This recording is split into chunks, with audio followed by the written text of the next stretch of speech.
नमस्कार दोस्तों, कैसे हैं आप सभी लोग। मैं उम्मीद करूंगा आप सभी लोग बहुत ही अच्छे होंगे। देखिए साथी, यहाँ पर हरियाणा ग्रुप डी के जो एग्ज़ाम है ये आपका सितंबर के लास्ट वीक में आयोजित होगा। तो आज के सेशन में हम लोग हिंदी के कुछ ऐसे मोस्ट इम्पॉर्टेंट क्वेश्चंस को देखेंगे जो कि आपके हरियाणा ग्रुप डी एग्ज़ाम में बहुत ही मोस्ट इम्पॉर्टेंट रहेंगे। तो चलिए, क्लास को आप लोग पूरा कंप्लीट वॉच करिएगा। अगर आप हमारे प्लेटफॉर्म पर न्यू हैं और अभी तक आपने इस चैनल को सब्सक्राइब नहीं किया है तो प्लीज़ चैनल को ज़रूर सब्सक्राइब करिएगा और नोटिफिकेशन बेल को ऑन करना ना भूलिएगा। तो चलिए हम लोग सेशन को करते हैं स्टार्ट। खुद से कोशिश करिएगा हर एक क्वेश्चन का करेक्ट आंसर करने का। हम 2 से 3 सेकंड के बाद आपका करेक्ट आंसर क्लियर करूंगा। तो चलिए हम लोग फर्स्ट नंबर क्वेश्चन देखते हैं। आज के सेशन का फर्स्ट क्वेश्चन देखिए, कह रहा है हृदय शब्द में कुल कितने वर्ण हैं।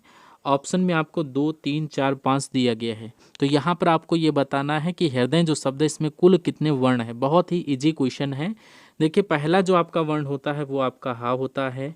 दूसरा वर्ण अगर आपसे पूछा जाए तो ये री होता है। और तीसरा वर्ण अगर आपसे पूछा जाए तो आप लोग यहाँ पर द याद कर लेना। चौथा वर्ण जो आपका होता है वो होता है आपका आ। तो ये यहाँ पर मिलकर क्या बनाते हैं, हृदय। तो यहाँ पर आप लोग करेक्ट आंसर क्या करोगे, टोटल यहाँ पर 4 वर्ण होते हैं। तो यहाँ पर अगर पहले क्वेश्चन की बात करूँ तो option number C correct answer बनेगा।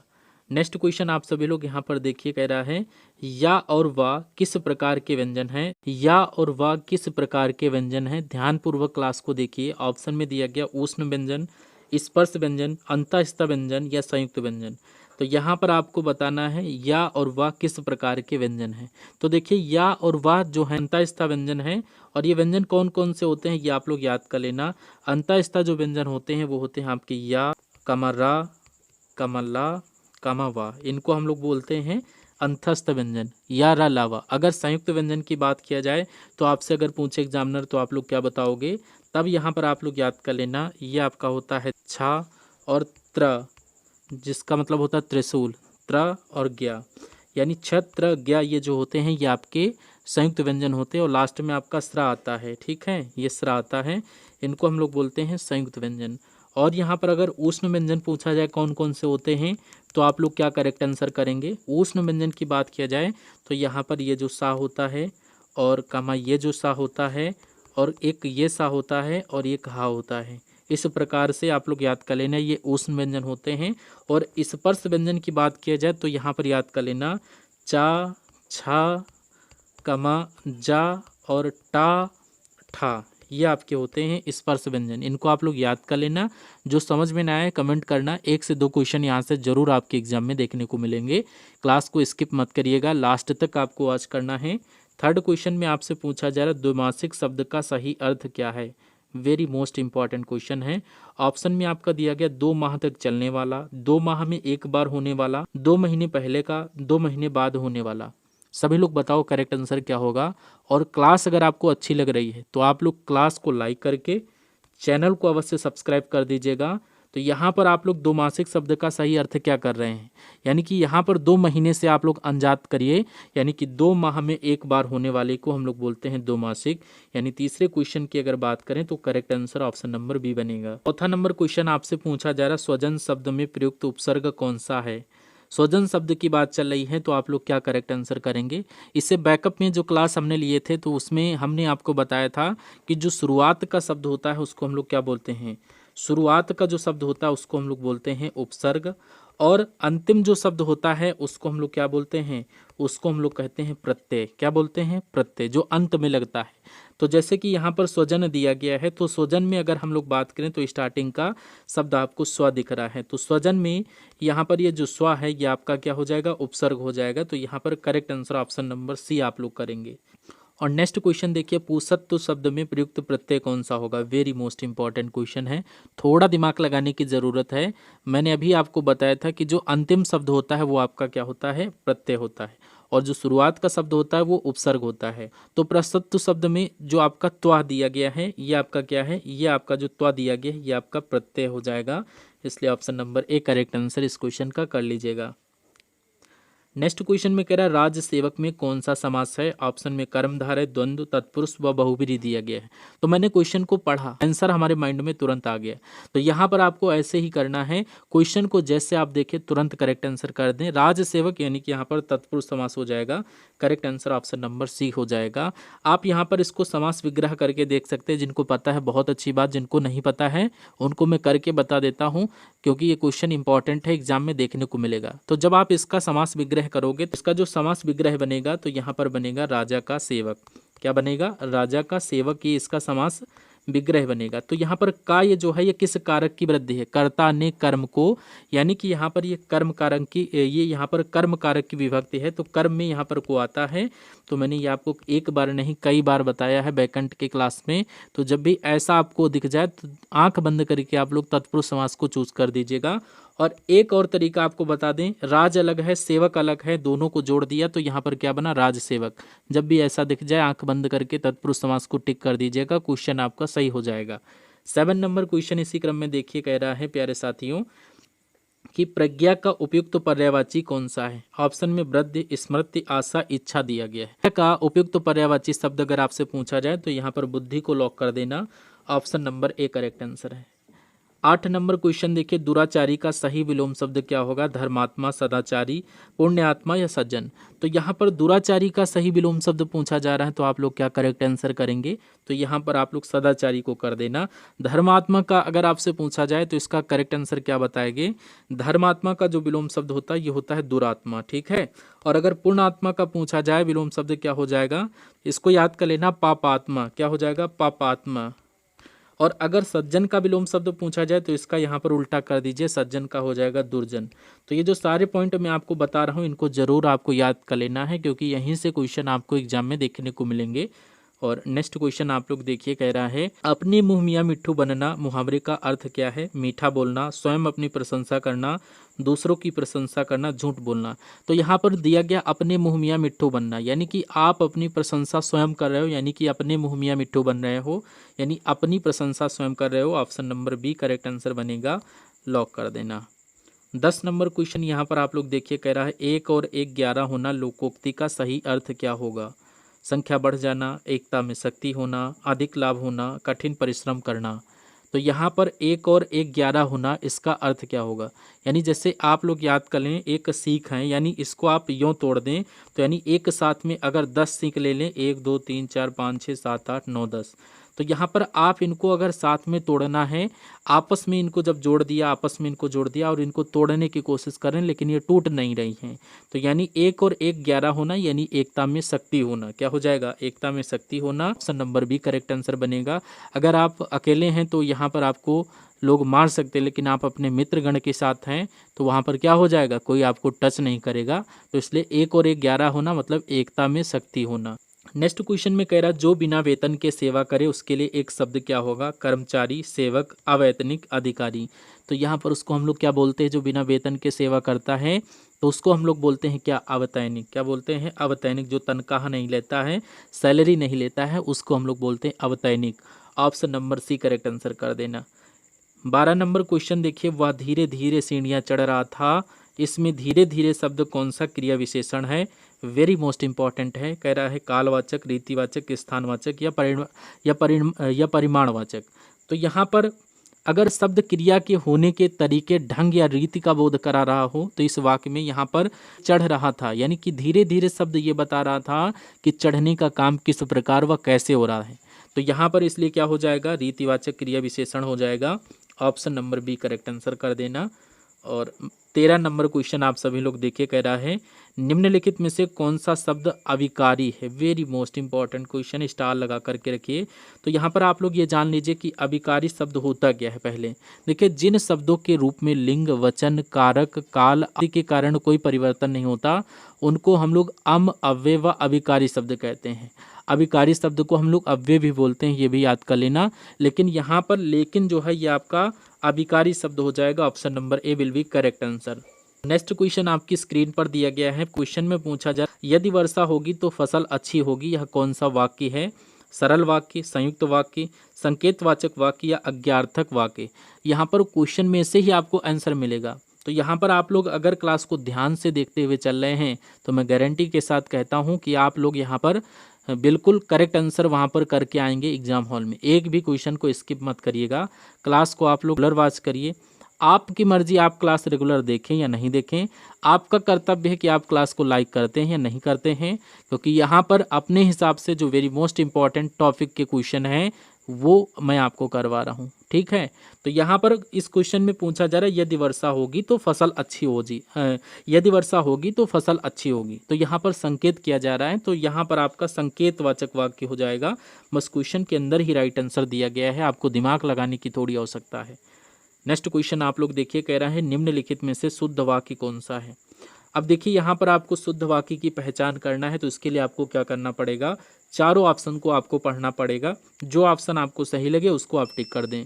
तो यहाँ पर इसके लिए ना कोई ट्रिक होती ना ही परिभाषा होती है, यहाँ पर बस आप बार बार की प्रैक्टिस होती है।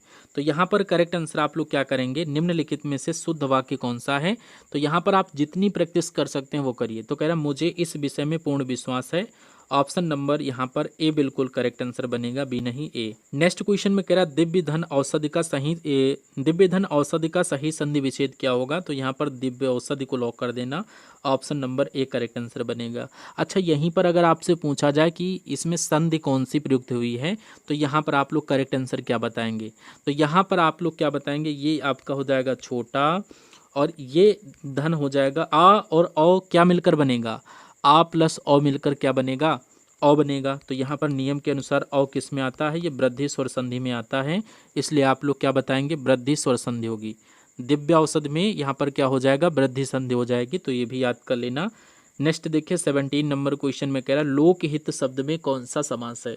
ऑप्शन में कर्मधारय समास, तत्पुरुष समास, बहुब्रीहि समास, द्वंद्व समास। तो जब आप इसको तोड़ोगे, तोड़ने पर इसका समास विग्रह क्या निकल करके आएगा, लोक के लिए हित, ये आएगा निकल करके, लोक के लिए हित। तो यहाँ पर ये जो का देख रहे हो ये किस कारक की विभक्ति है, कर्ता ने कर्म को कर्ण से के द्वारा, कर्ण से के द्वारा संप्रदान के लिए अपादान से संबंध का के की, यानी यहाँ पर के जो है संबंध कारक है, संबंध कारक के अंतर्गत आ रहा है। तो जब भी ऐसा दिख जाए तो आप आंख बंद करके तत्पुरुष समास को टिक करेंगे। आप ऐसे भी कर सकते हैं, लोक अलग है हित अलग है, दोनों को जोड़ दिया बन गया लोकहित। जब भी ऐसा दिख जाए आप तत्पुरुष समास को टिक कर दीजिएगा, क्वेश्चन 100% आपका सही हो जाएगा।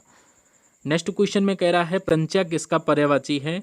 ऑप्शन में बाण, तर्कस, धनुष की डोरी, ढाल दिया गया है। आप लोग धनुष की डोरी के साथ करेक्ट आंसर करना, ऑप्शन नंबर सी इस क्वेश्चन का करेक्ट आंसर बनेगा। नेक्स्ट देखिए 19 नंबर क्वेश्चन में कह रहा है नश्वर का सही विलोम शब्द कौन सा है, क्षणभंगुर, विनाशी, शाश्वत, अस्थायी। यहाँ पर सही विलोम क्या बताओगे, नश्वर का हो जाएगा शाश्वत, ऑप्शन नंबर सी इस क्वेश्चन का करेक्ट आंसर बनेगा। और 20 नंबर क्वेश्चन देखिए, कह रहा है वह चुपचाप घर से निकल गया। इसमें चुपचाप कौन सा क्रिया विशेषण है बताइए। इसमें जो चुपचाप दिया गया है ये कौन सा क्रिया विशेषण है, कालवाचक, रीतिवाचक, स्थानवाचक, परिमाणवाचक। तो यहाँ पर रीतिवाचक ये विशेषण होगा, क्या होगा, रीतिवाचक विशेषण। अगर 20 नंबर क्वेश्चन की बात करें तो option number B correct answer बनेगा। नेक्स्ट क्वेश्चन में कह रहा है जिसका अंत ना हो उसके लिए एक शब्द क्या होगा, अमर, अनंत, अजर व अविनाशी दिया गया है। तो जिसका अंत ना हो, तो भाई जिसका अंत ना हो तो उसको हम लोग बोलेंगे अनंत, क्या बोलेंगे, अनंत। तो option number B correct answer करना। नेक्स्ट 22 नंबर क्वेश्चन में कह रहा है नाक का बाल होना मुहावरे का सही अर्थ क्या होगा, अंत प्रिय होना, घमंडी होना, क्रोधित होना, परेशान होना। नाक का बाल होना मुहावरे का सही अर्थ होगा अत्यंत प्रिय होना, ऑप्शन नंबर ए। 22वें नंबर क्वेश्चन की बात करें तो option number A will be is the correct answer of this question. Next देखिए 23 नंबर क्वेश्चन आपकी स्क्रीन पर। अब यहाँ पर लोकोक्ति व मुहावरे से रिलेटेड क्वेश्चन है, इसके लिए कोई ट्रिक नहीं होती है, ऐसे क्वेश्चन आपको स्वयं करना होता है। अधजल गगरी छलकत जाए लोकोक्ति का सही अर्थ क्या होगा, आधा भरा घड़ा छलकता है, अल्प ज्ञान वाला व्यक्ति अधिक प्रदर्शन करता है, पानी की बचत करनी चाहिए, घड़ा भरने में समय लगता है। तो अधजल गगरी छलकत जाए तो अल्प ज्ञान वाला व्यक्ति अधिक प्रदर्शन करता है, option number B is the correct answer of this question. Next question देखिए, अब जैसे यहाँ पर आपसे पूछा जा रहा है चरण कमल में कौन सा अलंकार है। ऑप्शन में उपमा, यमक, रूपक, अनुप्रयास। मैंने क्वेश्चन को पढ़ा, आंसर हमारे माइंड में आ गया। तो यहाँ पर देखिए जहाँ पर तुलना की जाती है यानी जहाँ पर तुलना की जाए, जैसे सबसे छोटी बात मैं आपको बता रहा हूँ कि जहाँ पर तुलना की जाए वहाँ पर आपका क्या होगा, रूपक अलंकार होगा। इतनी सी बात आप लोग यहाँ पर याद कर लेना। जैसे कि चरण कमल है, तो चरण कमल का अर्थ क्या होगा कि चरण रूपी कमल, यानी कि यहाँ पर चरण उपमेय और जो है कमल उपमान के, यानी कि चरणों को कमल के समान ना बताकर सीधे कमल बता दिया गया, तो यहाँ पर तुलना की जा रही है। जहाँ पर तुलना की जाती है वहाँ पर क्या होगा, रूपक अलंकार होगा। ठीक है, नेक्स्ट क्वेश्चन देखिए प्यारे साथी, बताइए यहाँ पर क्या करेक्ट आंसर बनेगा कि संस्कृति से सीधे ग्रहण किया गया शब्द क्या कहलाता है। वेरी मोस्ट इंपॉर्टेंट क्वेश्चन है। बताइए संस्कृति से सीधे ग्रहण किया गया शब्द आपका क्या कहलाएगा। देशज, तद्भव, तत्सम व विदेशी। तो संस्कृति से सीधे ग्रहण किया गया शब्द आपका कहलाएगा तत्सम शब्द। Option number C correct answer आपका बनेगा। कहने का मतलब यह है कि जो शब्द संस्कृत भाषा से उत्पन्न हुए हों वो शब्द आपके तत्सम शब्द कहलाते हैं।